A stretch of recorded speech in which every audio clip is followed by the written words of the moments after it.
How's it going, Rams? Welcome back to another night of Monday Night Sports. I'm Madeline Davis. And I'm Brendon Fairbairn. Well, fall break has come and gone, but that doesn't mean that CSU athletics slowed down in the slightest. We'll get you caught up on everything you might have missed while you were away from campus. I'm back with what very well might be my last missed moments of the semester to talk about everything from Rams football's stellar specialists this season to some deaf athletes. And like usual, Hot or Not is back with an extended cut to discuss the GOAT debate in the NFL and some more on the Olympics. All of that and more on CTV Sports, which starts right now.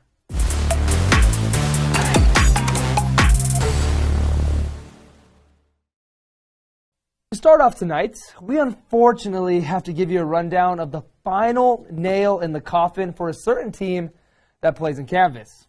Another season for Rams football is in the books, and yet again it ends mercifully, with a lengthy losing streak. CSU football fell to 3-9 after a humiliating loss to the University of Nevada Wolfpack on Saturday night, 52-10. What a terrible way to send off the 17 seniors for the Rams in their last home game ever. When it comes down to it, the script for failure for CSU was pretty much the same it's been all year, with 5 turnovers scattered throughout what seemed like an empty canvas stadium and a defense that just couldn't contain the big plays. Playing from behind from the jump, Rams signal caller Todd Centeio threw 2 picks, the first one being in the second quarter off a deflection after already being down 21. The second interception came in the middle of the third on a fade route that was badly overthrown. The Nevada DB looked like he was the intended receiver on the pass. The other 3 turnovers came from 2 special teams fumbles and a mistake on offense by backup running back Alex Barrett early in the fourth quarter. The Wolfpack were way more disciplined in this one, and it absolutely showed, putting up 0 turnovers and 85 more yards of total offense. Past what they did wrong, though, in what seems to be the only positive play for the Rams, Trey McBride took a fake punt to the house with a 69-yard run in the beginning of the third quarter. Like he has been all season, McBride was actually the only real bright spot for CSU in this one, with another monster outing to match what we've come to expect from the star tight end, hauling in 6 receptions for 113 yards on top of his touchdown run to lead the Rams in rushing as well. After this performance in his final game as a Ram, I think Trey's done more than enough to lock up the John Mackey Award for the nation's best tight end, especially with a whopping 1,121 receiving yards just this year, the most ever for a Mountain West tight end and the 5th best for the position in FBS history. And obviously, with how much of a beast he was in his senior season, especially with battling below average quarterback play and a dysfunctional offense, he definitely has my pick for the honor. And I'm sure scouts are already salivating over his potential at the next level. But beyond the feel-good story, the headline that overshadowed Trey McBride's incredible performance was head coach Steve Adazio being ejected from the game with 4 minutes left in the second quarter after receiving 2 personal fouls due to back-to-back disagreements with the refs. Here's what Coach Adazio had to say on his ejection. At that point, and there was no bad language or anything, and all I said to them was, I said, guys, we just got to do better. And that got me another flag. And, that is what it is. And, if I kept my mouth shut and didn't say anything, obviously I wouldn't have been in that situation. So that's my responsibility. That's on me. Personally, I don't think Adazio's situation made much of a difference on the outcome. It was already a blowout by the time he was forced into the locker room. But I am sure his players, especially the seniors, had to be put down after their head coach couldn't finish their final game together. And man, even some of the seniors couldn't even finish things on the field on senior day either, with it being such a blowout.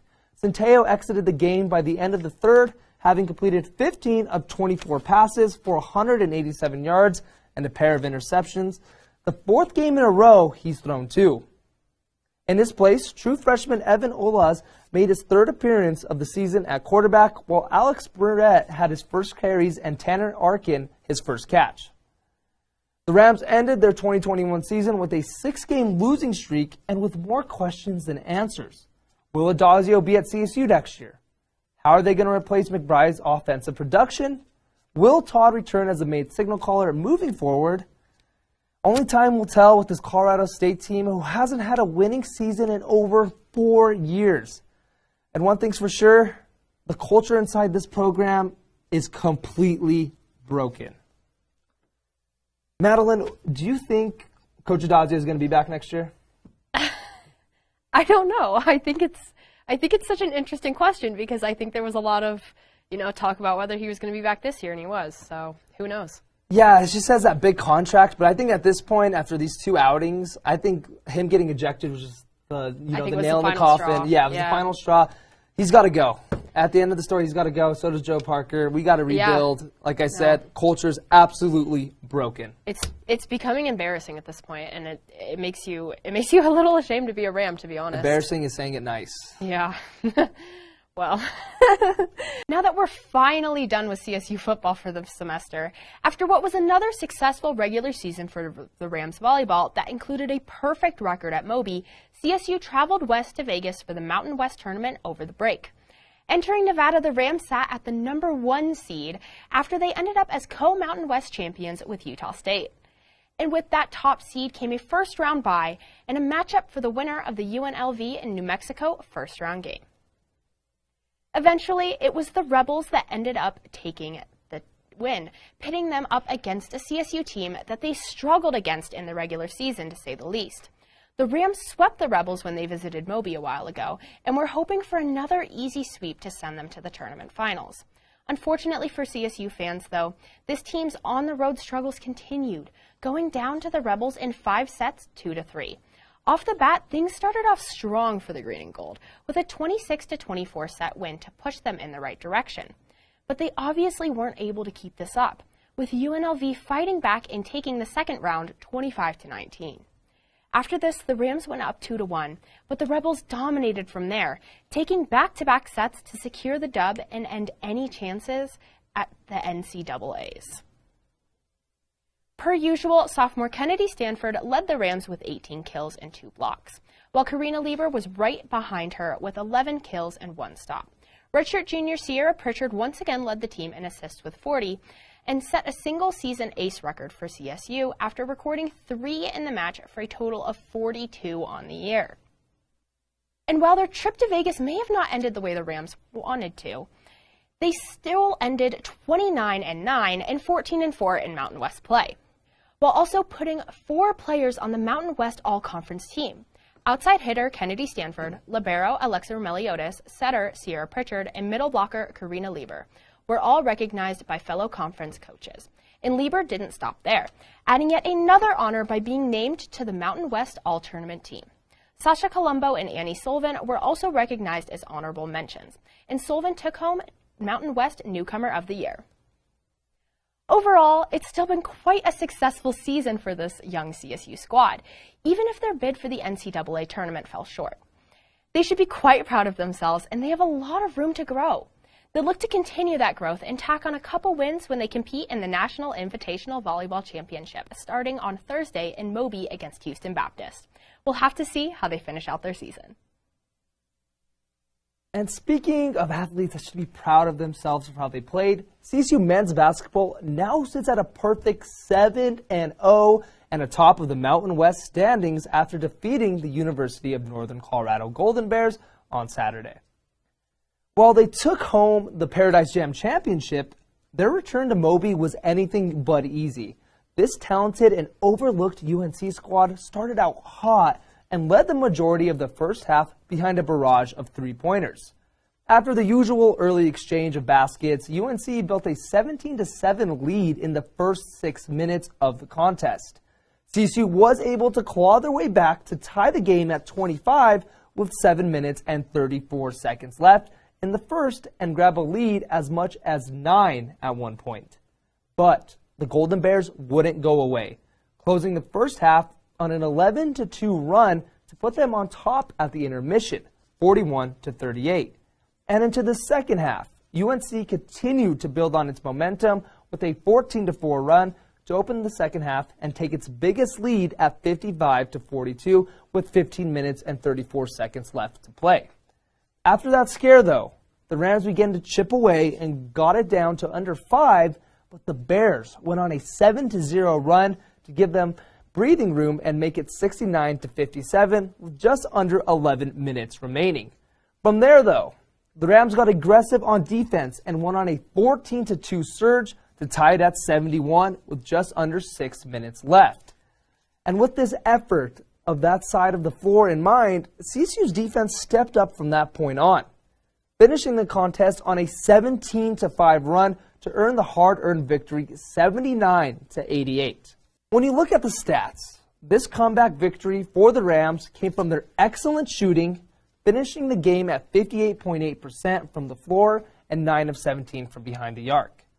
UNC, on the other hand, also shot respectively, putting up a 46.4% mark from the field and a whopping 18 threes for an impressive 48.6 three-point rate.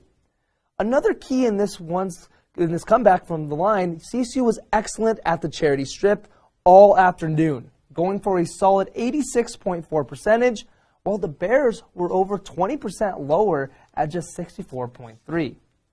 The Rams barely took the board battle by 2, 29-27, but they committed just 6 turnovers when compared to the Golden Bears' 9. Scoring-wise, the Rams were led by juniors John Tangier and Isaiah Stevens with 20 points apiece, with 14 of Tangier's coming in the second half, and Stevens playing his role at point guard and adding 6 assists. Junior Deshaun Thomas was right behind them with 13 points, while Paradise Jam MVP David Roddy added another double-double to his early season dominance with 12 points and 10 rebounds. And of course, graduate Chandler Jacobs came off the bench to chip in for 9 points, 5 rebounds, and a steal to spark this comeback. Northern Colorado had 3 in double digits, led by Brody Hume with 30 points. Colorado State looks for 8 straight wins this week when they take on the University of Little Rock Trojans on Wednesday night at Moby Arena. After winning the Paradise Jam and being undefeated, it is time the nation finally recognized them as a top 25 team. Right now, they are ranked at 33 in the AP poll, but it's only a matter of time before they get national attention as long as they keep racking up the W's. Madeline, how long do you think until this team is in the top 25? The first time in almost 8 years. Next week. Next week? If they beat St. Mary, I think they'll do it. Because they'll be 9-0 at that point. They're 31. I don't know if you checked the rankings today. I've been checking them every day. They're 31 right now. Yeah, there's also a lot of other teams getting a lot of first place votes, so I think it's going to take a few more weeks. I don't know if you saw Duke took the first spot. I know, over Gonzaga. That's so crazy. I think it's Purdue is second now. That's the thing about college basketball. The AP poll just keeps changing. It's back and forth. It does. It's so unpredictable, but it's so exciting. I think give it a few more weeks and they stay undefeated. There's no doubt about it. Top 25 team in the nation. I should be there now, in my opinion, but whole nother story. I agree. And now on to the other hoops squad on campus. For the first time since September 10th, there was actually a loss in Moby on Sunday when the CSU Women's Basketball team fell short to the 10th-ranked Louisville Cardinals 56-71. And sure, while it was definitely disappointing to see this squad take an L after their 5-0 start, the end result here wasn't a big surprise at all. The Cardinals came into this one riding a 4-game win streak, and their only loss came to 9th-ranked Arizona in overtime back in their first game. As such, Louisville came out of the gates looking like the top 10 team they are, scoring 24 points in the first quarter to take a comfortable 24-10 lead by the end of the first. It took CSU a while to adjust to this level of competition, and unlike the UNC matchup, the Rams couldn't afford to take a quarter or even 2 to figure out how to stop this UL team and get back in it. But hey, they still gave it their best shot, going on a 7-0 run to put them within 10 early in the second half. But by then, it was just too late against this deep and talented Louisville roster. The Cards had 9 players that played 15 minutes or more, and none of them reached more than 22. They had plenty of options in the rotation, and that's what ultimately kept CSU on their toes throughout the afternoon and led to this Louisville win. After the game, sophomore Callie Clark said this about the loss and CSU's slow start. Quote, "You could tell we had a bit more nerves, and as the game went on, we got more comfortable and confident in ourselves. I think if we take out the first quarter, we would have been in a really good game with them." End quote. Looking at the Green and Gold's top performers, redshirt junior Sydney Meck and grad student Carly Murphy led the Rams with 12 points each, with Callie Clark sitting right behind them with 10. And moving on to the team stats, UL led the Rams in almost every major category except for steals. At game's end, it was the Cards' .528 field goal percentage compared to the Rams' .388 that really made the difference, in addition to Louisville's 39 rebounds compared to CSU's 22. All in all, it wasn't necessarily a bad outing for this Ram squad, as a win here didn't seem all too likely. But like always, CSU was really hoping for an upset dub to maintain their undefeated record and earn an impressive notch on their resume. Regardless, though, Coach Williams and the crew now have a much bigger reminder on what they need to work on from an elite opponent. And now looking forward to their matchup on Saturday afternoon against Harvard, where they kick off tournament play down in Arizona for the Arizona State Classic. And now that you're caught up on all the hoops action on campus, Rams, it's time for a quick break. When we come back, I'll meet you at the TV for some more missed moments to feature some super interesting topics on the gridiron. Don't go anywhere because you won't want to miss it.